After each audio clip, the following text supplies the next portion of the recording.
Welcome back. I'm here today with David Brunner. He's the CEO of a Silicon Valley startup called ModuleQ. Welcome to today's show. Thank you. It's a pleasure to be here. So, David, give me the background of what brought you to where you are today, maybe starting through some educational and then prior experience and, kind of what the direction of ModuleQ is. I was born and raised in Silicon Valley, fell in love with computers at a young age, and went to school in my backyard at Stanford to study computer science and AI. And while I was there, I connected with my mentor, who Edward Feigenbaum, a professor who was one of the founding fathers of the field of artificial intelligence and developed some of the early what were called expert systems that were used in both business but also government and intelligence settings to solve problems that normally would require a human. And I was inspired by the potential for applying some of those tools in business settings to help knowledge workers be more effective.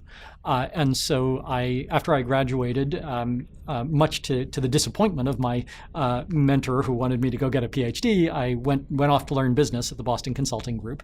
And along the way, I had become fascinated with Japan. So I went to the Tokyo office of the Boston Consulting Group initially, and then San Francisco, and then succumbed to the nudging from my mentor and went off to get a PhD. So I went to the Harvard Business School and Harvard University to a joint program of computer science and business called Information Technology and Management, where I could put together my interests in, on the one hand, AI and computer science, and on the other hand, business and management. And I did a PhD thesis that focused on how organizations change, how businesses change as you integrate computer software and AI more and more deeply into the fabric of the enterprise. So that was my focus. And after I graduated, I decided I wanted to commercialize that research because there was a particular problem that I wanted to solve. And that was the problem of information overload. Because in business, and just about every professional has experienced this, we're bombarded by ever more information, and we spend more and more time just dealing with the overhead of trying to keep track of what's going on, filter stuff, find the stuff we need, stay organized, stay on top of it. That's stuff that intelligent systems should be able to help us with.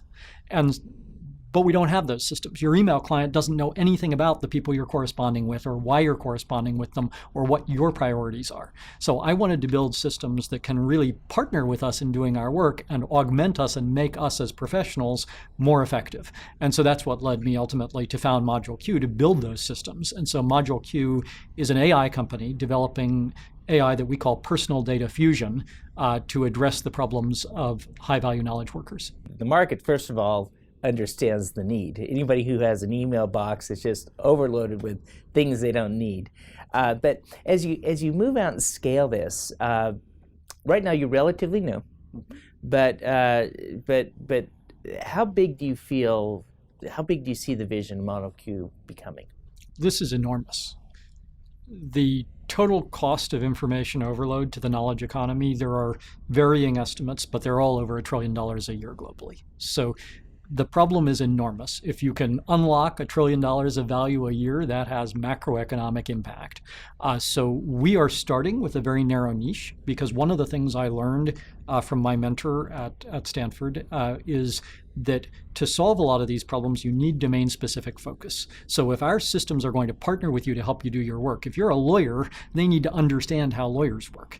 If you are a sales professional, our systems need to understand how sales professionals work, and so on. And so we're building a general platform in the cloud to support personal data fusion. But on top of it, we're building applications that are targeted very specifically to particular kinds of professionals. And the first of those is actually for enterprise sales professionals. But over time, we'll add tools for other kinds of professionals to ultimately cover as much of knowledge work as we can. So this could be in sales alone. The addressable market for us is $10 billion. Going beyond sales, it's almost certainly in excess of $100 billion. It's enormous. Now, there's an article that you recently wrote on how the U.S. will become an entrepreneurial desert. Can you tell me about that? I was citing some concerning trends that have been, some data trends in the data that have been released recently. I actually haven't commented on the latest update. The Kauffman Foundation pointed out that there has been an uptake in the last year or so. So we'll hope that things are turning around. But if you look over the span of the last few decades, there's actually been a decline in the startup rate. And back in the late 90s, I was researching, actually with Professor Feigenbaum, the low level of entrepreneurship in Japan. Japan is actually now experiencing a little bit of an uptick in entrepreneurship. But the trends that we've been seeing in the US data over the last decade or two look like the trends that we were looking at in Japan that were concerning us. So I think there is cause for concern as to why it is that entrepreneurial activity in the US is depressed and has been falling over the last couple of decades. And there's great research showing that that's not just in the sort of across the economy, but it's also in sort of the high risk, high return startups that drive the economy forward. So cause for concern, a little bit encouraging recent uptick in the data, but I think we need to do more to promote entrepreneurship. David, I need to take a quick break. I'm visiting here today with David Brunner. He's the CEO and founder of ModuleQ, and we'll be right back after these messages. I love fishing, with my family. I think it would be easier to use a net. It was so much fun. The times when we are together, it makes it all the more worth it. Having Dad teach them how to cast a fly rod, and as long as we're doing stuff together, we're having fun.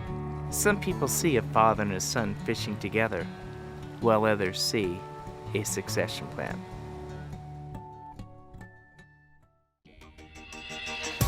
Welcome back. I'm visiting here today with David Brunner. He's the CEO and founder of ModuleQ and is focused on personal data fusion, artificial intelligence, and really exciting to hear, the founding of this company, because I think ultimately it will change the way that we live in life. But I want to circle back from a business model. It sounds really good conceptually, because I know every one of us who are in technology, we're feeling a lot of information overload.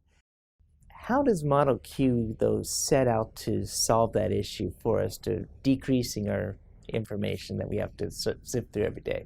We're building artificial intelligence technology that we call personal data fusion. And almost everyone has actually already experienced personal data fusion. This is an emerging AI megatrend that all of the industry majors are already on: Microsoft, Google, Apple. If you've ever looked at your phone and it's told you, leave now for your meeting because traffic is heavy, that's personal data fusion.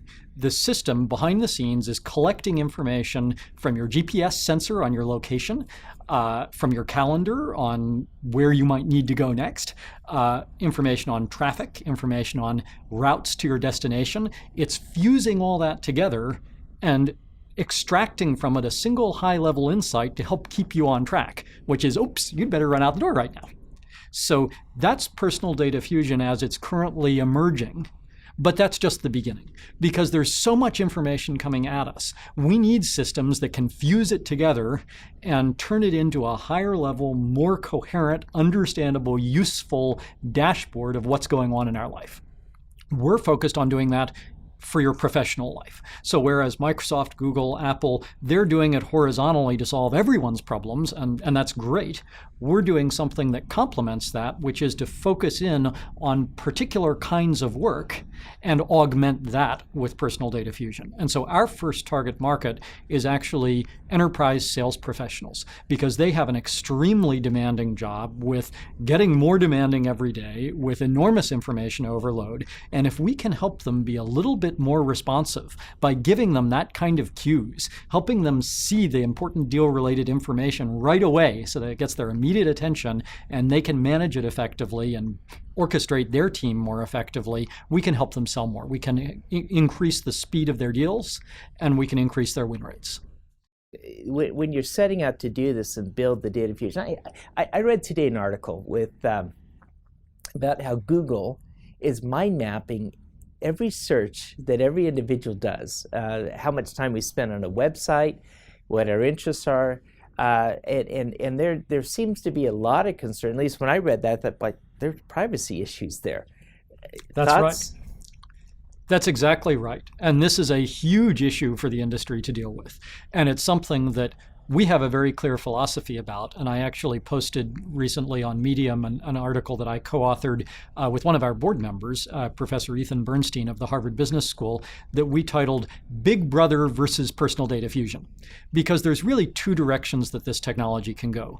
One direction is Big Brother. We observe everything, we feed it all into these massive AI systems, and we figure out what everybody's doing, and we observe them all the time, and we try to manipulate them. The problem, that has lots of problems. But the problem in a business setting, just focusing on, what's the return on investment, right? If we just put a hard-headed sort of business analysis angle on it, is that it's actually destructive, because there's very robust research that shows, and actually Professor Bernstein did some of this research, that shows that when you over-observe professionals, they begin to focus their time on making sure that they look good to the people observing them. So they start wasting their energy, their productivity goes down, and not only that, they decide not to innovate or experiment because they don't want to be second-guessed. So it turns out it's destructive for your organization to roll out those kinds of tools. It's actually important that you have technology that we call personal data fusion, which gives people personal space. So this information is being analyzed and correlated for you. And nobody else has access to those insights unless you share them.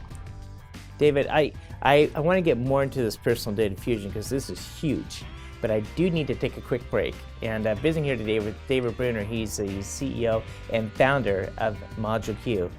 We'll be right back after these messages.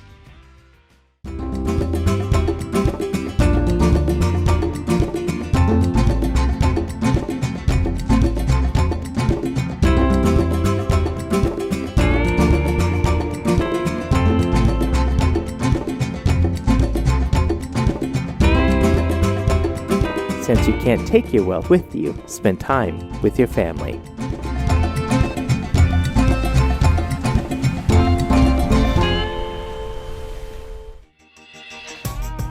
Welcome back. I've been visiting here today with David Brunner. He's the CEO and the founder of ModuleQ, which is an artificial intelligence company focusing on personal data fusion, and a big trend for the future here.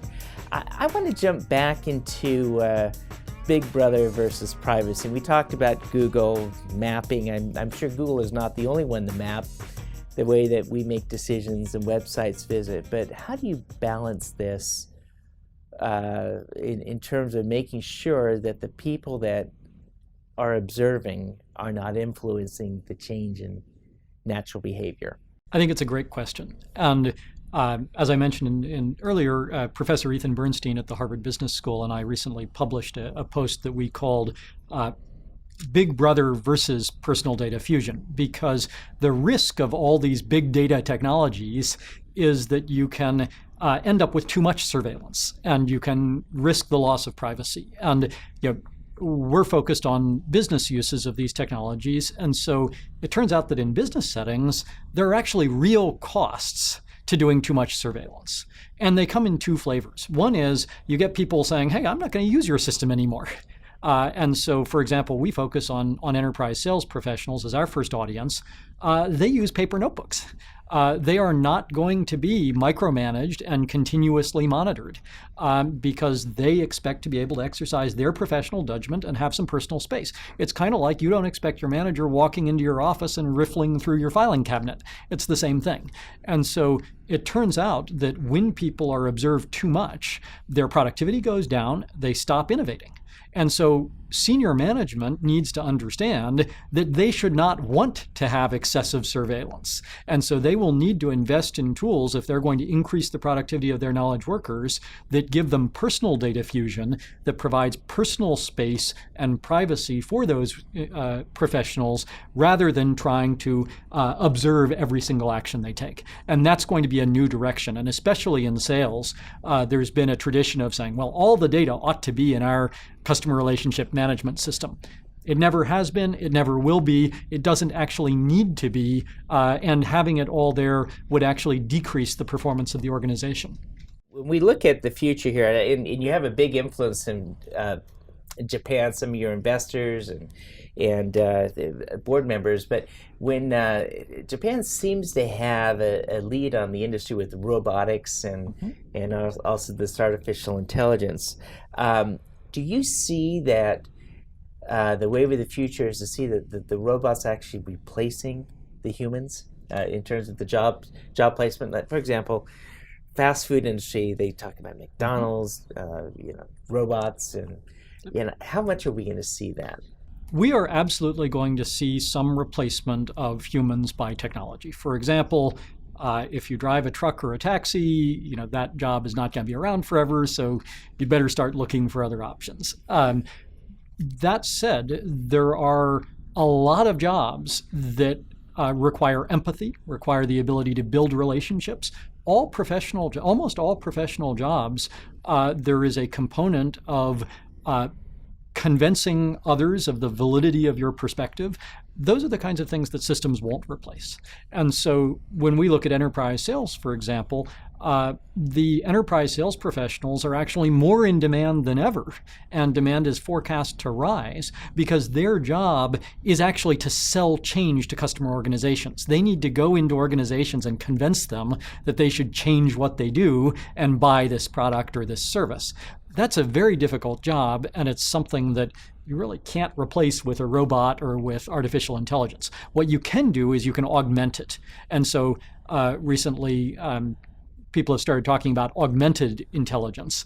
And I think that's a great term to describe the partnership between humans and computers. But certainly when you look at the really routine tasks, those are going to be automated out of existence. But that's probably a bad thing, or not a bad thing, because most people don't really want to be doing those things. And so the key is to make sure that we're creating opportunities for people to do more meaningful work that's a few levels up the cognitive ladder. When you're looking into this area of with ModuleQ, what is the business model? Are you software as a service, or what? Who will your clients be? So this is software as a service, and we're going to market with the same model that, for example, WebEx used to go to market, which was going out initially to the frontline teams that actually use and benefit from the product. And it turns out that frontline sales teams have more discretionary budget than just about any other frontline folks in the organization, so they can make the decision to adopt this. Ultimately, once the need for this becomes clearer, this is a disruptive solution, so we've got to go directly to the people that benefit from it initially. Ultimately, it will become clear that, our salespeople sell more when they have technology that enables them to be more responsive to their customers.